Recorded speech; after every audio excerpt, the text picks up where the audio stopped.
Prédication du 4e dimanche de Pâques de l'année B, Évangile de Jean, chapitre 10, versets 11 à 18. En dehors de lui, il n'y a pas de salut, et son nom donné aux hommes est le seul qui puisse sauver. Actes des Apôtres, chapitre 4, verset 12. Le bon pasteur selon Jésus est le berger universel. Dans le but de ne pas me répéter, j'ai relu mes prédications déjà proclamées sur cet évangile. Et celle de 2015 affirmait que Jésus étant Dieu, il était en mesure de sauver les hommes historiquement venus avant lui.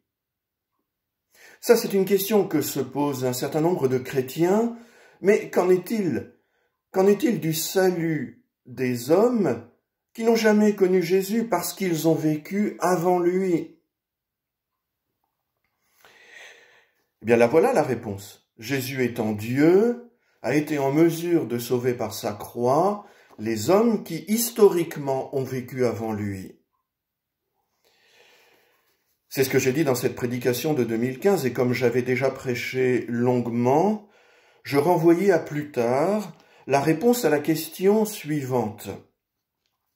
Voilà cette question.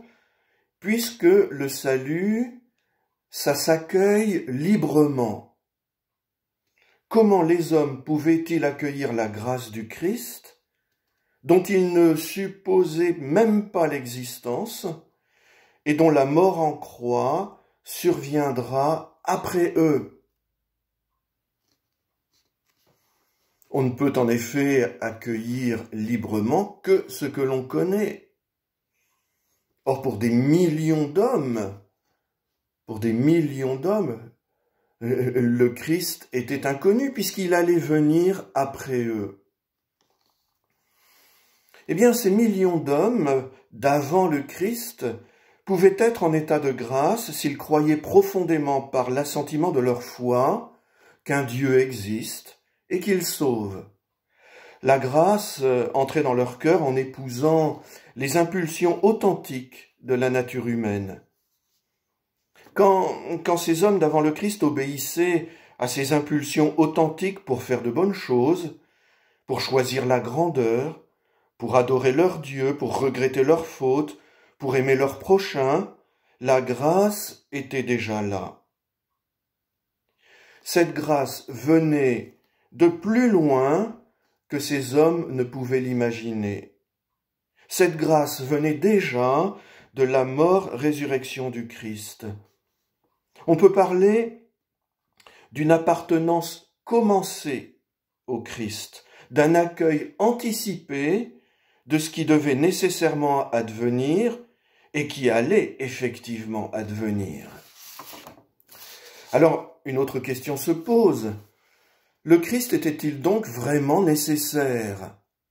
Bien sûr que oui, puisque c'est en lui et par lui que Dieu a offert la plénitude du salut.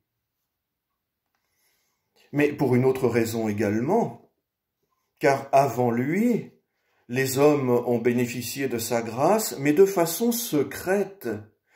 Ils ignoraient tellement de révélations apportées par le Christ. Dieu fait homme, la solidarité de Dieu avec l'homme face à la mort, le salut par la croix, et au sommet de tout cela, la promesse d'être comme des dieux dans l'éternité. Saint Jean l'écrit d'ailleurs, je cite, « Nous lui serons semblables, car nous le verrons tel qu'il est ». Première lettre de Jean, chapitre 3, verset 2. Cette ignorance des révélations apportées par le Christ est exprimée par Jean dans sa première lettre. « Voici pourquoi le monde ne nous connaît pas, c'est qu'il n'a pas connu Dieu. » Première lettre de Jean, chapitre 3, verset 1.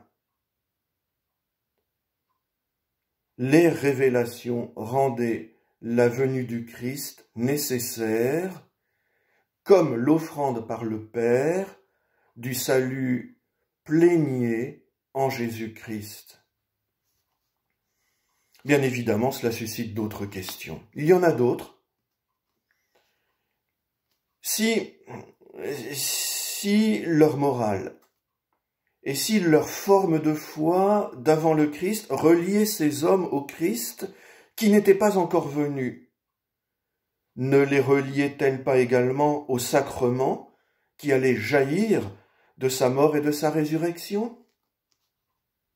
De même, leur rite à ces hommes d'avant le Christ ne se nourrissait-il pas par anticipation et de façon secrète de tous les sacrements que nous, chrétiens, célébrons depuis plus de 2000 ans? Et je finis par une question. Je finis par une question qui reprend les deux précédentes. La réponse à ces questions n'est-elle pas dans les questions elles-mêmes? Amen.